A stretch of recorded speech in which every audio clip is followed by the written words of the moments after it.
Hey guys, what's up? Good morning. Just got done cleaning out the chicken coop. They are happy birds. Got them some fresh straw. Just, it's a good morning whenever you can get out and watch them enjoy their thing first thing. So we are walking into the garden now. Behind me I've got, or actually in front of me here, you can see it. I've got a couple of huge piles of limbs. We took out one of our big trees yesterday. We're gonna be taking out another one this afternoon, so I wanted to get a quick garden tour in, update a little bit on how the garden is doing.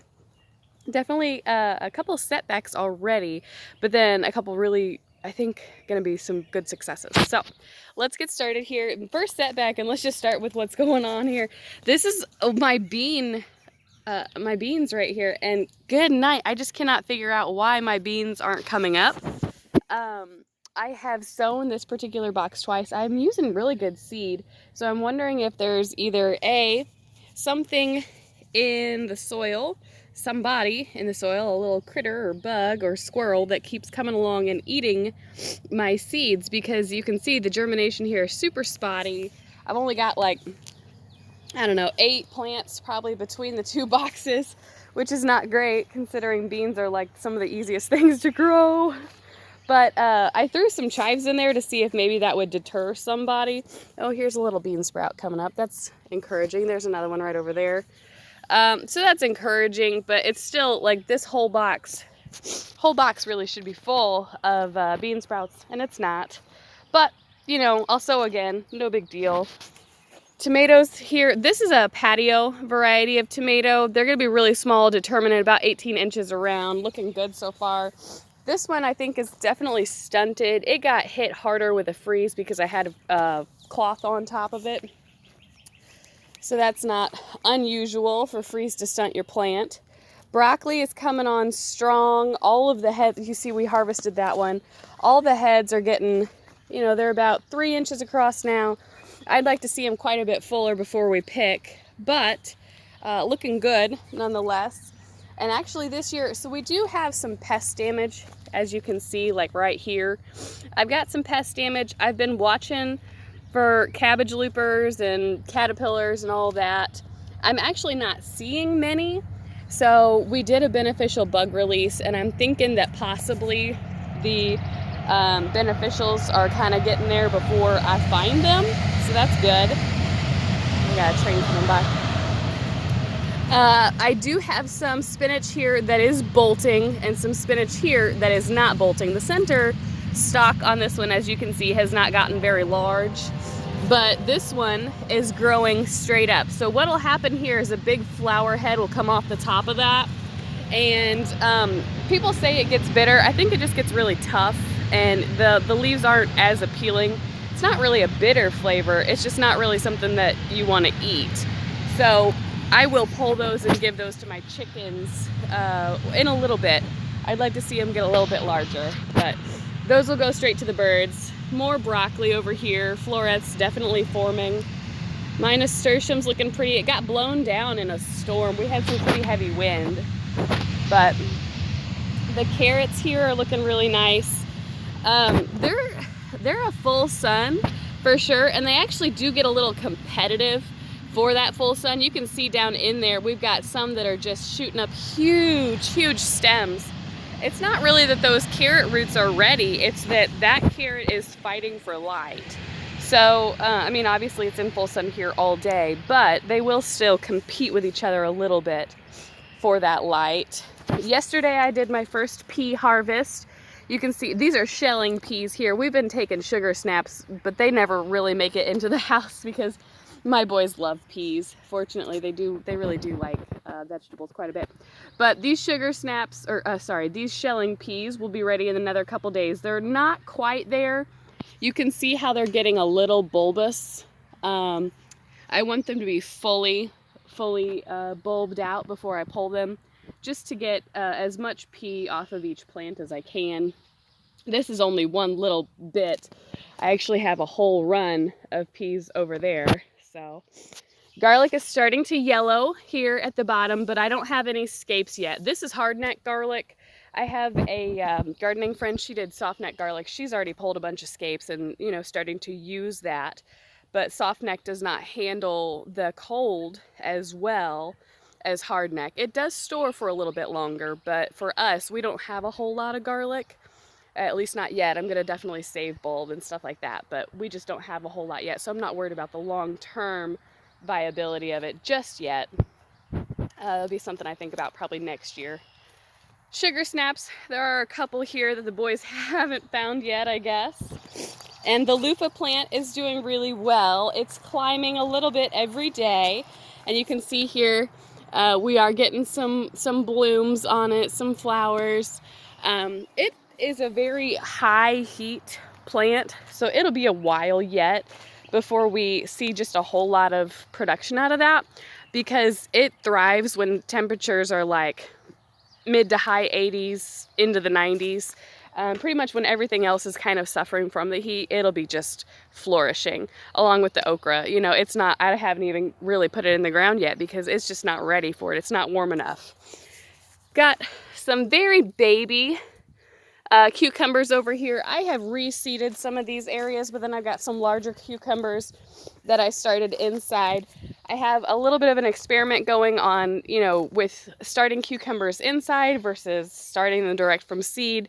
It's a really short time to maturity on cucumbers, so starting them inside is not necessary. But I just want to experiment and see if I can get a little bit of fruit a little bit faster. And if not, you know, really no big deal, but that's fine. Let's check over here real quick before. Got some lavender. These are all strawberries. That's some corn there. You can see the germination on the corn has been super spotty. I probably put it in just a little bit early. I was getting anxious because the farmers around us all had their corn in the ground, and I was thinking I was behind, but probably I wasn't. And then that spaghetti squash in the middle looks like it's doing pretty well. It has probably tripled in size since I put it in the ground, so that's pretty good. Let's go over here. We have just constructing these new garden beds, so everything does look a little disjointed. This whole area is yet to be determined on what it's going to be. We have to keep a pathway for the tractor in front of the double swing gates, but otherwise I'm not really sure what all is going to happen in this area. This year though, we're going to let some watermelons sprawl probably almost all the way to the fence. So I've got the Royal Golden watermelon there. My determinate tomatoes, these are aroma variety, and people have asked me, what do I have calendula, marigold, and zinnias planted at the end of each row. And I'm actually doing that to attract more pollinators. We keep honeybees, and we have a lot because we leave all of this back pasture as prairie grass. So pollinators for us really aren't a problem. But I want to attract them to the plants that I really want to make sure we get as much pollination as possible. So that's why I interplant a lot of flowers in here. So then we've got some tomatoes here. This big guy, goodness, I need to get him staked up. I'm going to do a Florida weave on the very lowest part of this trellis before they get up to the wire. That way I can keep them up off the ground and definitely encourage that upward growth. I do pretty heavily prune my tomatoes, and actually this year, so I have 101 plants, and I am not planning at this point to carry all of these plants all the way through the season. So my idea is to get as much production as possible out of the big slicers and my paste tomatoes. And then obviously the cherry tomatoes, we're going to dehydrate. That way we have like sun-ripened tomatoes available throughout the winter. We'll eat most of those fresh. So once I get my goal of canning done, I will probably take out most of these tomatoes. And we'll keep just what we'll need for fresh eating for the duration of the season. So that's why I actually have so many. And it's not because we're going to carry them all the way to October or the first frost. It's because I want to get all of my tomato production done as early as possible so that I can flip most of these rows for a fall season garden. So I'll be planting peas and broccoli and Brussels sprouts, a lot of carrots again. And so I want these particular beds for that purpose. So that's why the heavy volume of tomatoes, the high number of tomatoes, because I don't intend on carrying them all the way through the season. I want to get my crop, get my harvest, and then turn these beds over so that we can get into a fall garden and get a nice harvest for those to store away for the winter too. Just so you know, a lot of people ask me like, oh my gosh, you guys, you're a family of 4. Like, it doesn't matter how many tomatoes you actually eat. Like, why do you need 100? And it's for that purpose. So we're gonna do a lot of canning and then turn these beds over. So over here, this first trellis, I love this. This is like my favorite feature of the whole garden. I've got a long walkway here, and I've got 3 arch trellises going through. My sweet girl Lucy. But I've got cantaloupe coming up on this particular trellis, and I will sling those with like pantyhose. I did it last year and it worked out really, really well. I have cucumbers coming up on this trellis just because I like the way it looks and it's very easy picking. We have probably about 40-ish cucumber plants. Same principle, not carrying them all the way through the season, but I want to get my pickling done early this year. That way I can turn those over. But this will just be a really nice effect. That's why I put those particular plants on that cattle panel. And then over here I have some red noodle beans coming up. I think they're gonna look really pretty. We've never grown red noodle beans before, so we don't really know what they taste like. I'm only growing like 5 plants, mostly for the effect. We are gonna, eat them, try them out. If we don't like them, I'll feed them to the chickens, whatever. But I think it'll be a really pretty backdrop to everything coming through these trellises. So there should definitely be some beauty in your garden too. Over here, lots of potatoes. You can see some of my potatoes are going ahead and setting flower. That's okay. They do still have quite a while before they are going to be ready, so I'm not really tremendously worried about that. My Carolina Cross watermelon is going to have most of this bed really to sprawl. This is the first year growing that particular variety. I've heard that it's huge. It gets very, very large. And the watermelons themselves, I hear, are really big too. So fingers crossed on that. Maybe we have to have a watermelon party at the end of the year. That would be all right with me. Over here, this is a production variety. It's the Crimson Sweet watermelon. I know that they're very successful. We've grown those and always had very good success with them. The boys love them. They grow to just the right size that, you've been anticipating and waiting and waiting and waiting, and then they're perfect. They're also really easy to tell when they're ripe because the tendrils on those I have found dry up and are telltale, whereas some of the other varieties, it is a little harder to tell. Over here, I've got our sweet corn. We have a little sinkhole action happening here, so I'm not sure what's going to happen with that area of my harvest. It was really weird, those heavy rains. We had deluge and like a massive sinkhole appeared. So, fingers crossed. I don't know what's going to happen there, but it'll be okay. We'll still get a little something maybe. Here I've got some pumpkin, and it is setting the first male blossoms. So the male blossoms are just on a single stem. The female blossoms will have a fruit immediately behind it, and that fruit will only develop if the blossom gets pollinated. So you can tell the difference between the male and the female. You actually have to have both in order to get fruit off of your plant, so on squash varieties. Over here, got some butternut squash, and then I've got a Big Max pumpkin. That'll be a big guy. He'll be producing some jack-o'-lantern size pumpkins for us. I love pumpkin personally. Nobody else in my family does, so those will mostly be for carving and for decoration, just for fun, I mean, if you can grow it, why not? And then over here, more male blossoms. That one's fallen off, no big deal.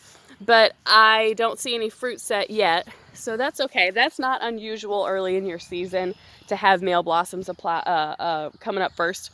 It's actually more disappointing when you have a bunch of female blossoms and you don't have a male blossom to really pollinate with, because then you just watch all this fruit just go to waste.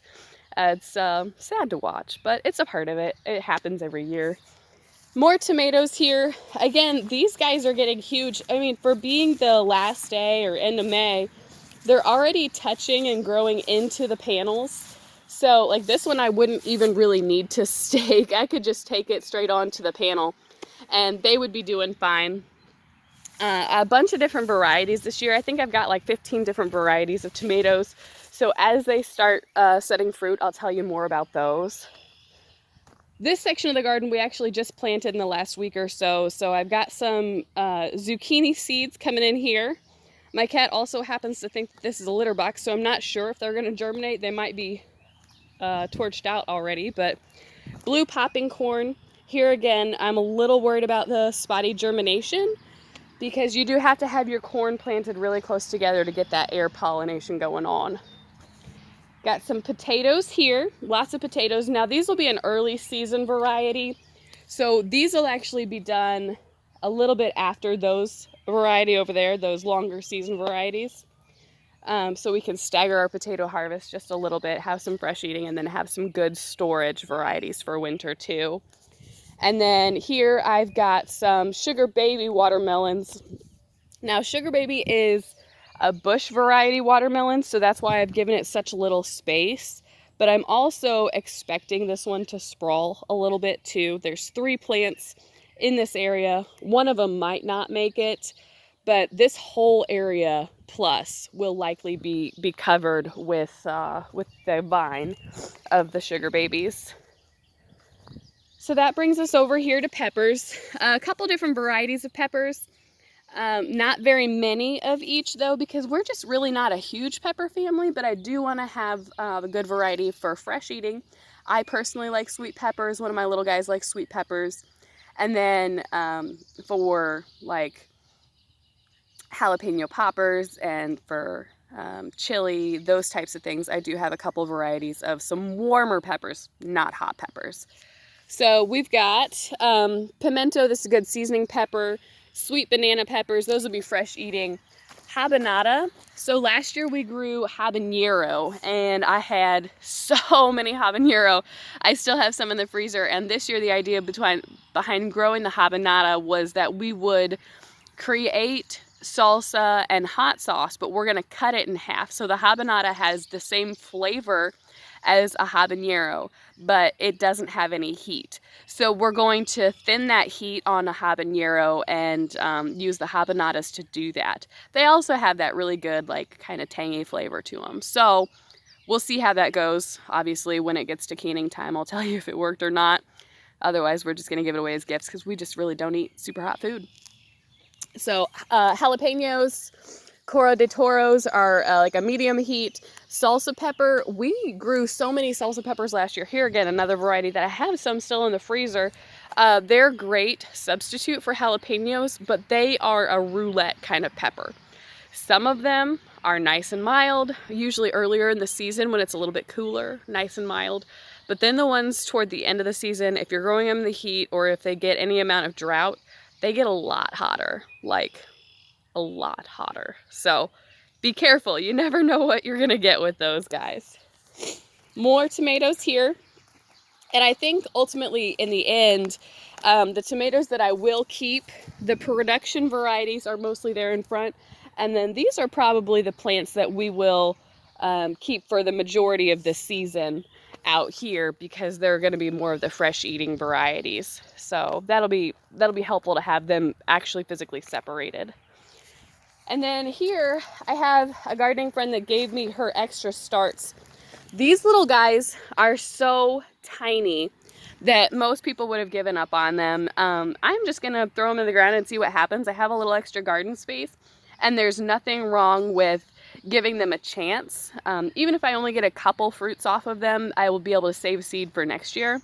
If we like the variety, I'll grow them. If not, I can just always give those seeds away. I have people that ask me for seeds all the time, so it's not a big deal. If you have the space, you may as well grow it and see what happens, because if you don't grow it, the answer is definitely going to be no. So there's that. I have flowers dotted in as you go throughout the garden. You'll see those as they start blooming more in the future garden tours. This whole bed here is all cucumbers. I'm going to do another long trellis and get those up off the ground for easy picking, for pickling, of course. Lots of pickling. My husband and children are obsessed with pickles. These sugar snap peas, doing pretty good. They're going to be coming close to the end of their life cycle though, because we're hitting the 80s.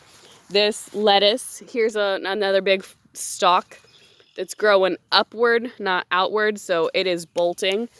Another great snack for my chickens. But so that is the in-ground beds. I'm sure you guys have seen a couple times here. We've got the asparagus, starting that, really getting a good foothold for next year. But that is where everything is today. I hope that you are out in the garden enjoying your time, and definitely as these trees come down and we start expanding to the upper level gardens, I'll start touring over there because there will be a lot more flowers and pretty things. But all right guys, happy Sunday. We'll see y'all later.